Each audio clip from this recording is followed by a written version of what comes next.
So I just want to talk a little bit about this. Okay.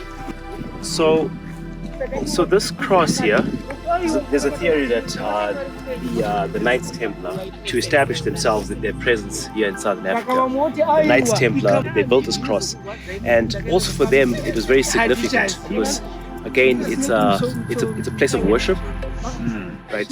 So it's a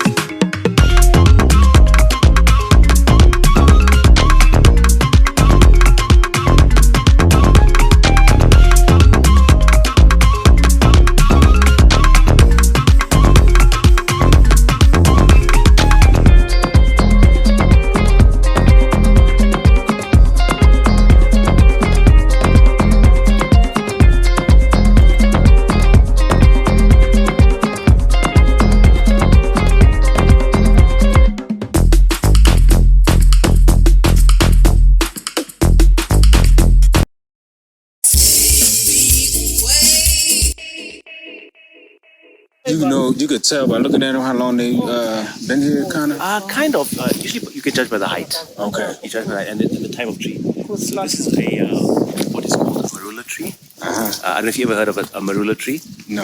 Yeah. So usually the elephants like the fruit, baboons eat the fruit. Okay. Humans too will crush the kernel, and there's a protein-filled seed inside. Okay. That they'll eat. Yeah. So this tree is about 50 years old. Man. It's about 50 years old. Are there any elephants like around here? Not anymore. Okay. But in the past, yes. Yeah. Yeah. So when you were growing up, like elephants were around? No. I would say maybe elephants were last year, maybe 60 years ago. Okay. Yeah. You probably saw more of the primates, baboons. Yeah. Yeah, but I would say just like over 80, 90 years ago, you'd have elephants, leopards, especially leopards with this rocky area. Oh my goodness. Leopards like trees and rocks. You'd have a lion too. And because you have a river down there, you'd have a hippopotamus. Oh gosh. And probably white and black rhinos. There's actually a drink called amarula. Amarula. Okay, so that comes from like. So do you know Baileys? Yeah. it tastes like me. It's kind of like Baileys. So it's the alcohol. So what they do is they ferment the juice. Okay. And then they basically make a liqueur. Liqueur, yeah. Like a yogurt, whatever mix, and then they just very strong alcoholic content. But it's marketed more in South Africa. Yeah. So they got the brand. So it's called Amarula. And you'll see with the large bull elephant with its ears flared out. Man, so that's from this tree. That's from this tree. Okay, that's good Mostly information. at the airports. Baileys, I'll show you what Amarillo. the seed looks like. Let me find the seed. Okay, here's. So this is the Amarula seed. Okay. So it's very fleshy. So you could actually eat this. It's sweet and sour.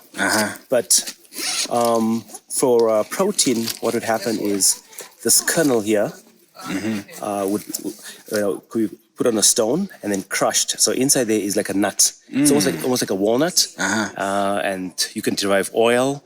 But it's a good source of protein. But the fermented juice was taken from the flesh of the fruit. So the flesh of the fruit will be extracted and made into like a juice, and then left over several days. And it could be up to maybe 12% alcohol content. Oh my goodness! Yeah, man, do they still like do this? Yes, they do. Yes, they do. But also too, the fruit is very good for, like I said to you, elephants. Very good for the baboons, monkeys, and even birds too. Oh, nice. Yeah.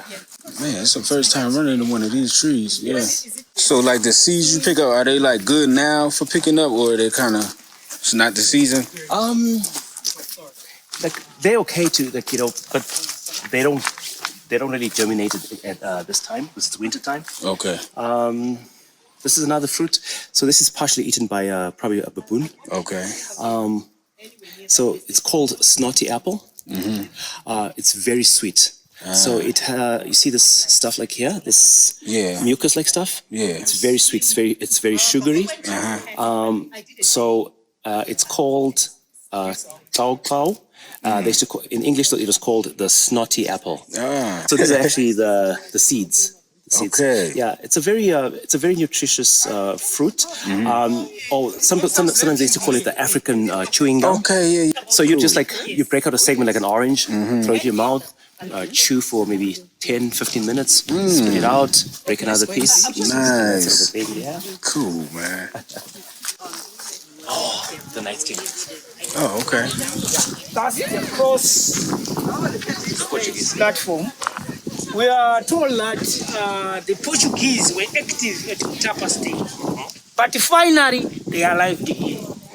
Meaning to say the Muslim traders were doing trade with the Torwa kingdom, but finally we are told that the Portuguese came here. So they introduced Christianity to the locals.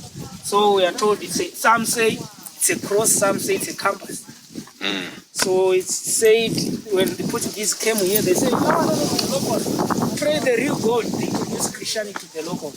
As I said, once upon this Bango was burning by itself. Yeah. Listen to this, it's interesting. So this was burning. And not nowadays, long back ago. Ah. Yes. We are told that it was burning by itself here. So as I said, the Portuguese at first were active at Tapa state, but finally they came to the Torwa kingdom. They introduced Christianity to the locals. Yes. So the spiritual mediums, his duties to predict for the future, maybe it's going to be famine, advise the king in time. If one falls sick, maybe to strengthen him. Yeah. Because even nowadays, the Christians, the traditional healers are coming here for power. So it's place to place. So that's where he was respected. This was his heart, the spiritual medium. The heart, that's original. Ah, right here. If one is healed, you throw it, someone is taking it. Maybe it's for cleansing purposes. So I just want to talk a little bit about this. Okay.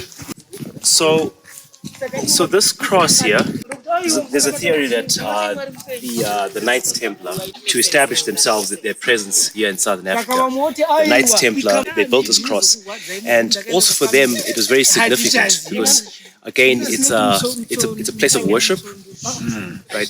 So it's a place of worship. It has a good vantage point. And so what the Portuguese would do is there were different shrines. There were different shrines where the indigenous people or the African people used to have their worship. And so what they would do is they would almost like overtake those places and then create their sense of power and say, we are dominating your guys' culture. So if you can see the way the cross is at the top, so the spirit medium's heart is over there, but they came and they put this cross over here to say, we are on top now. We are now dominating your culture. We are now the new superpower. And so if you go to a place called Matopas, there's a place called the Njelele Shrine, and the same thing too. The Europeans they buried Cecil John Rhodes.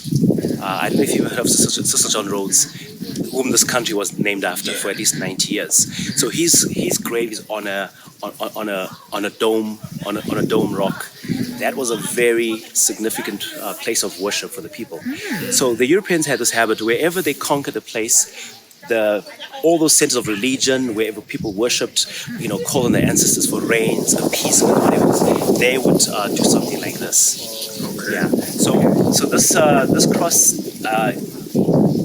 the legend has that it was probably built in the maybe in the 16th or 17th century. Like I said, around 1670, the Portuguese finally defeated the weakened empire, and so this is how they were able to come and do this sort of a thing. Yeah. Wow. That's something. Interesting. Yeah. So how'd you enjoy the Khami Ruins? Well, You know, I love history, I love nature, so just learning about this, what happened with the kingdoms that existed here in Zimbabwe in this area was fascinating. These ruins, just to be standing here this long and still here, it's amazing. So we learned a lot here at the Khami Ruins today in Bulawayo, Zimbabwe. Yes. If you get a chance, I suggest you come, and it's worth a visit to check this out. This is history. And we're standing in history right now. Yes.